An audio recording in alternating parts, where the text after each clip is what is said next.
Hello again. If you can please take your seat as quietly as possible. It's already 3 minutes after 11.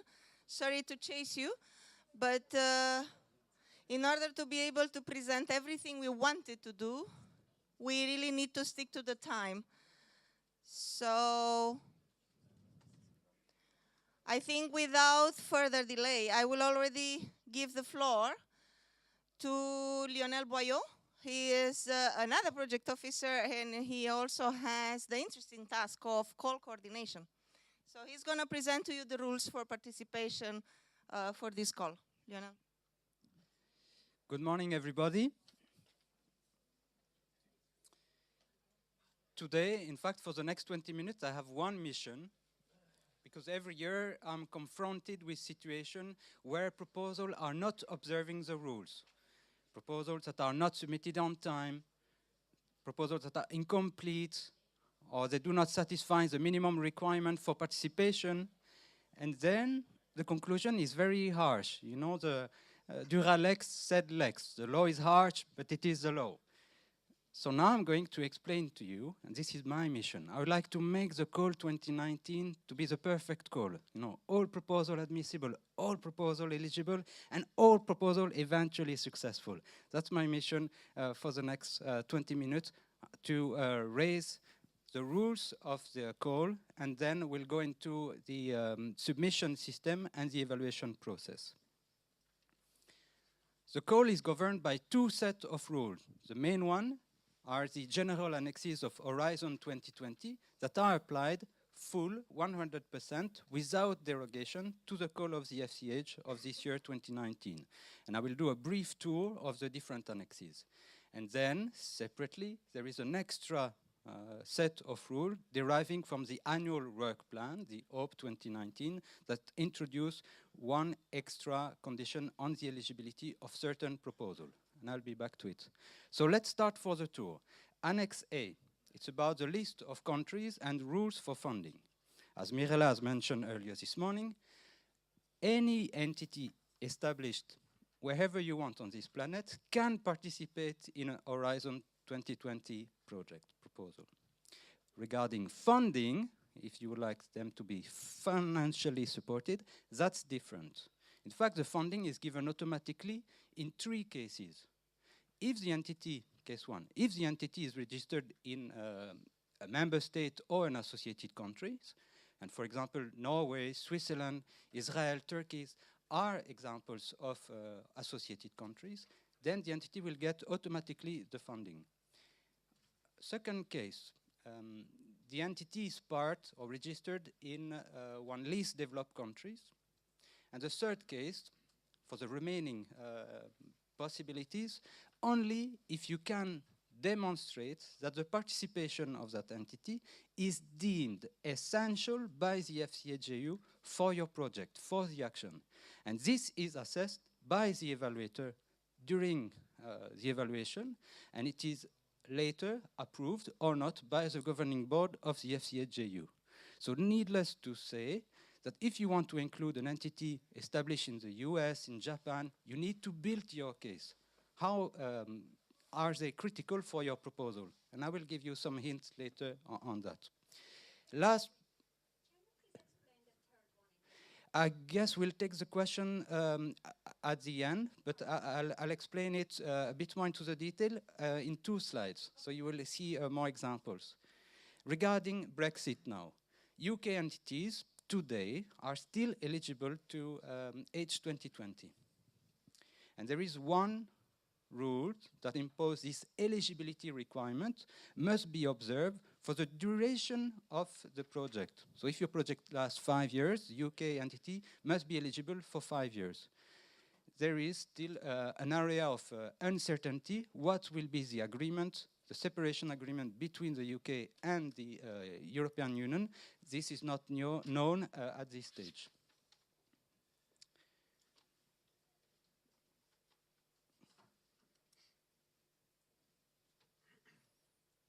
Oops, sorry.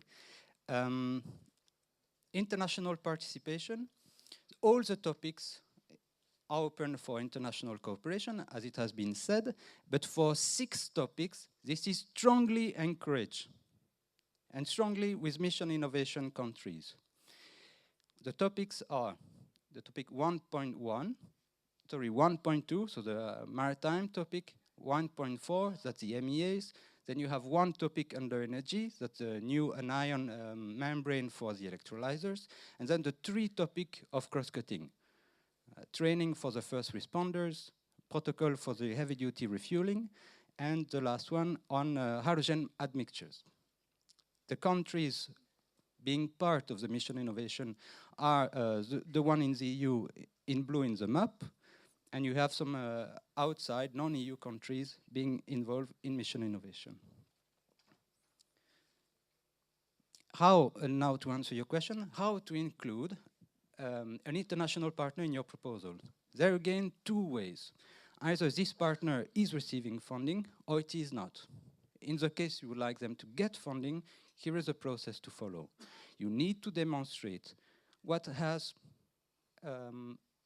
as critical this partner will bring in your proposal. Perhaps it is a critical piece of equipment, a critical facility for research, critical knowledge because of the renowned professor working in this institution.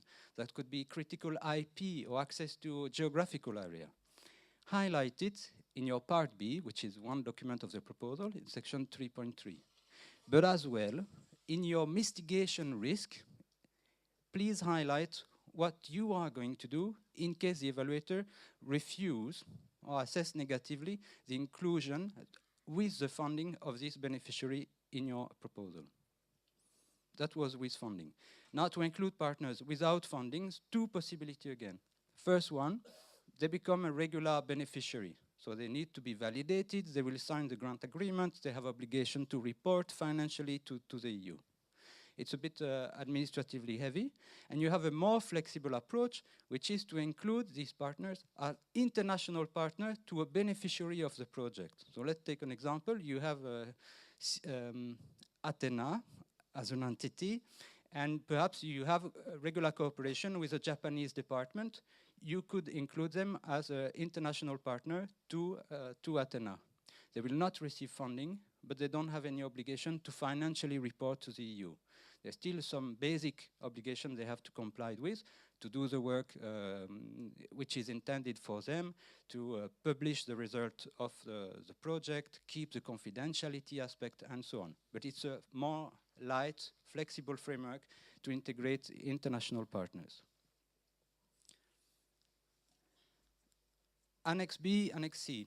A proposal is considered admissible when it is submitted on time in the system, the IT tool, and Mirella has said every year there are non-proposals or receive complaint, people trying to upload something in the portal, but it's cut.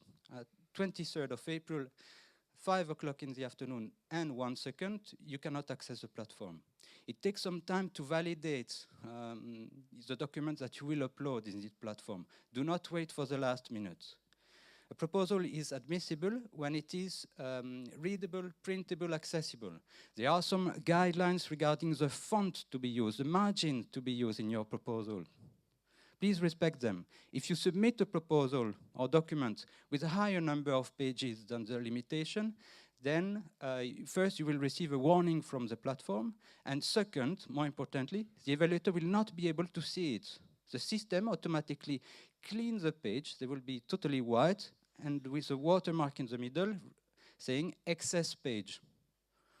So if the limit for coordination and support action is 45 pages of document, if you put 50, the 5 last pages are not readable simply. The third bullet point on admissibility is regarding the completeness. You must include data on your partners, the contact details and so on, regarding the budget and regarding the technical work that you will do in your project, and operational capacity. And I'll be back to that later on. The last bullet point is regarding the inclusion of a draft plan for dissemination and exploitation of the result. This is a separate 5 pages maximum long document that you need to be upload together with your proposal. It's part of your proposal. Eligibility now. To be eligible, your proposal must respond partly or wholly in line to the topic in which it has been submitted. Okay?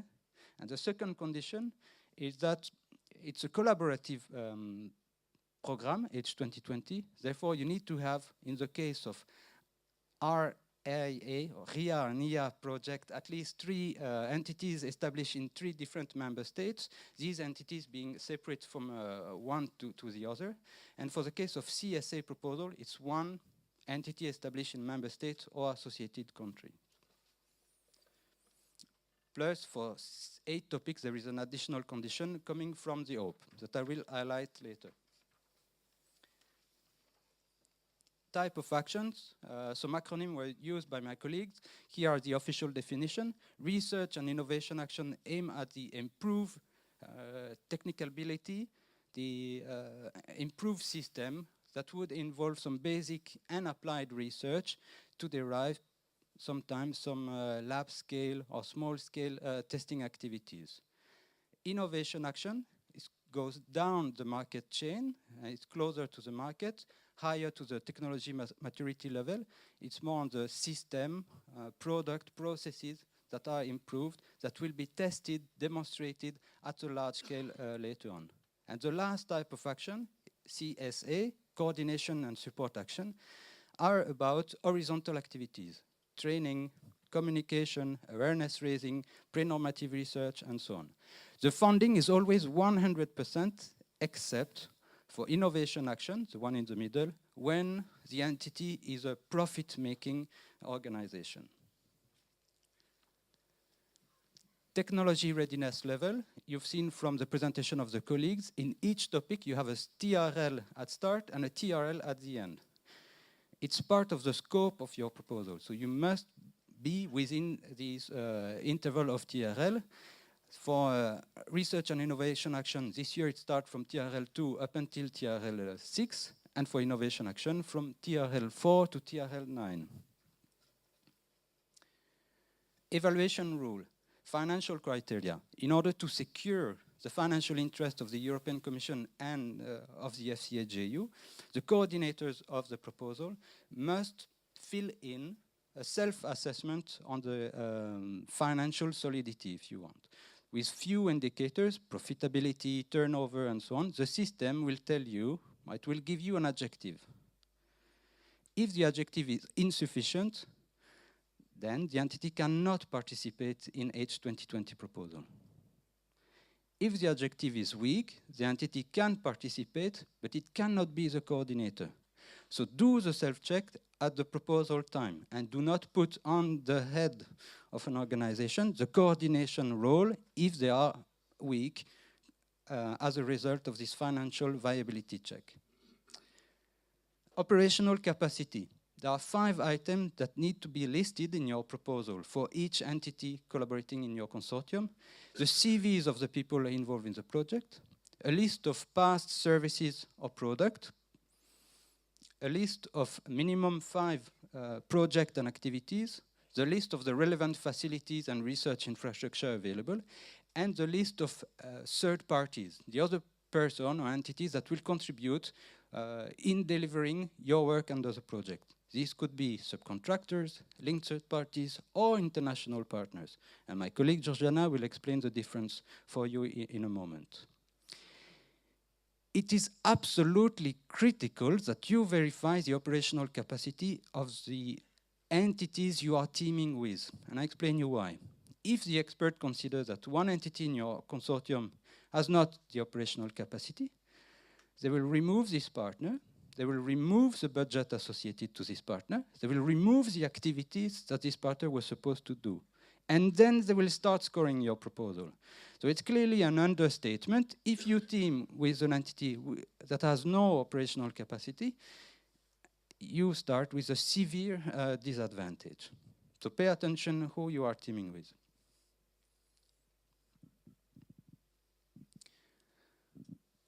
The score, Annex H. The proposals are evaluated according to 3 criteria: excellence, impact, quality and efficiency of the implementation. each of these criterion is then subdivided into sub-questions. The grid of questions that the expert have to answer is made available to you. It's the Annex H. Read it, make the job easier for the expert by answering to these questions that the expert have to answer. For each criterion, the score given range from 0 to 5. 0 is null, 5 is excellent, and 3 is good. You need to have 3, so being good at each criterion. 3 on impact, 3 on implementation, 3 on excellence. That would be 9. Not quite yet, because we have an overall quality threshold of minimum 10. So it must be 3, 3, and a 4, at least. But to give you an idea, the proposal we have selected last year at the call have a score between 12, 13 for nearly all of them, and it goes up until 14.5. So it's clearly a qualitative, competitive process. Do not shoot for the threshold, but shoot for the highest mark. Annex L, on the open access to research data, you will be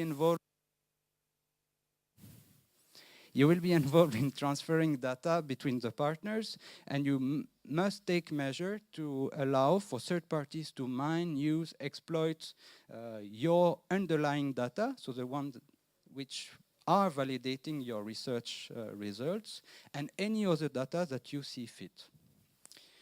These types of costs to make the data open can be charged to the grant. So foresee them from the moment you write your proposals. The overall motive or logo, if you want, is to be as open as possible and as close as necessary.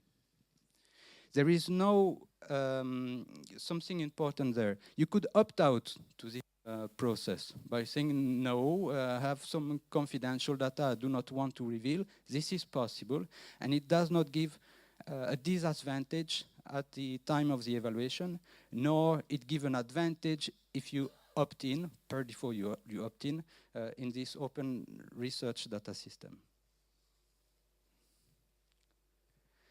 I'm done with the general annexes of H2020. The only additional eligibility criteria, which is introduced by the OPE 2019, is for 8 topics. There is a maximum funding that could be requested in your proposal. So if you ask, for example, in topic 1.1, it's 10 million euro. If you ask €1 more or 1 cent of a euro more, it's finished. Proposal is not eligible. We do not even open it.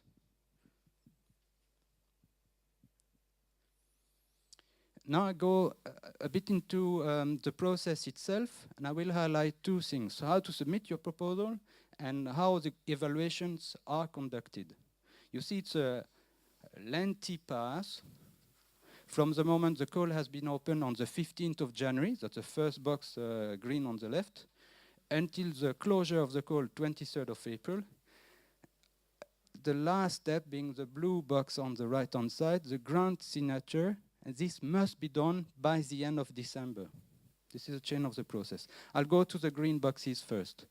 To find the topic, it's fairly easy. You go to the Funding and Tender Opportunity portal.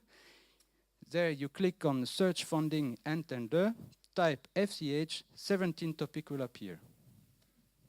This is a presentation of a topic. The structure is the following: topic description, topic conditions and documents, partner search, submission, the system that will allow you to build your proposal, and some tools, guidance tools, how to submit, and the H2020 online manual. Keep in mind the partner search, I'll be back to it, but now let's go to the topic description. For each topic, you have 3 sections. The first one is specific challenges. It is the context in which this topic is built. Then you have the scope, and clearly keep in mind a proposal which is out of scope is not eligible. In the scope, you will see information on consortium composition, budget, duration, TRL level at the beginning. Please clearly pay attention to the scope part of the topic. And then the last section is regarding the impact, the KPIs, some economic targets to be reached, industrial policies, and so on. partner search, in the middle of the topic page, there was a button, you could click on it, and it will open a new window in which you will see entities interested in cooperation for that specific topic.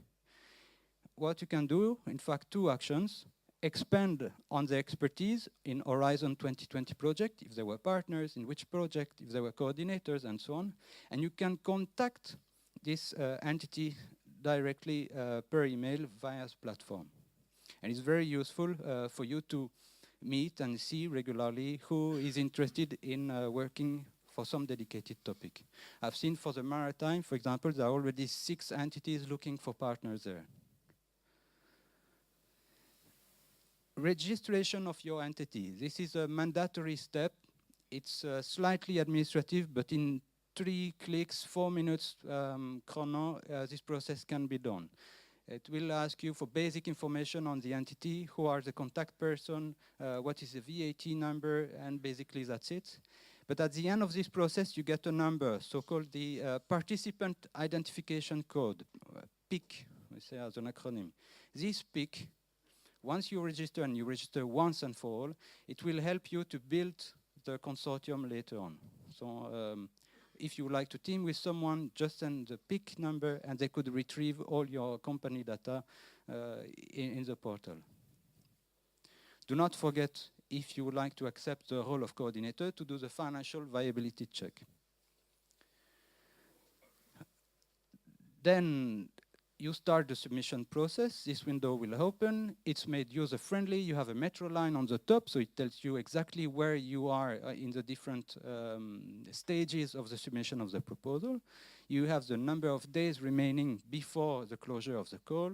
You could download the templates for building your proposal, the documents that you will have to upload at some point. And this leads us to the next stage. Let's imagine we are after 24th of April. There are 5 steps that need to be done in maximum 8 months of time.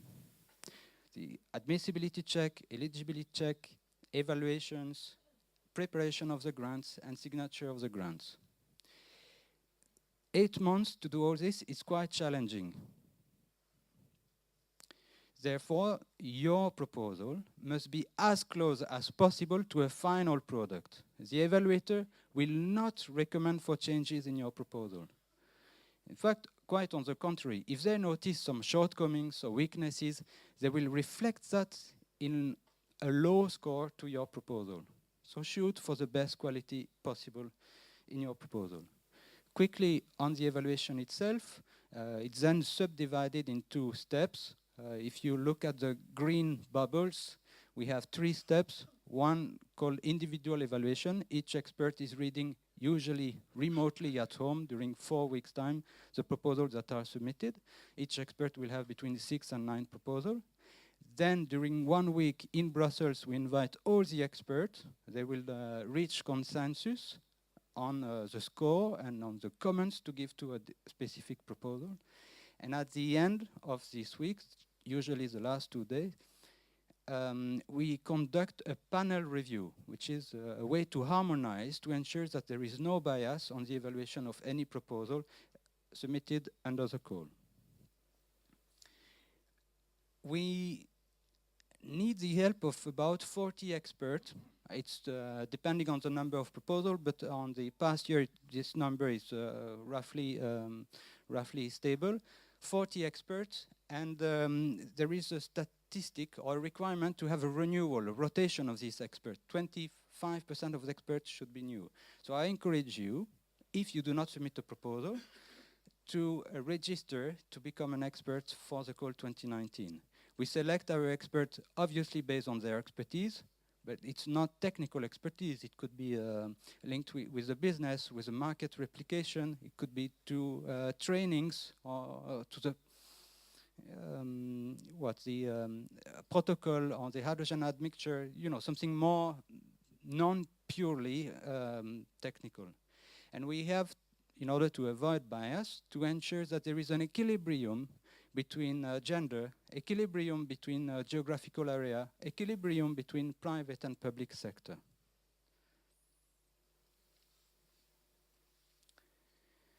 When will you hear about us after you submit your proposal?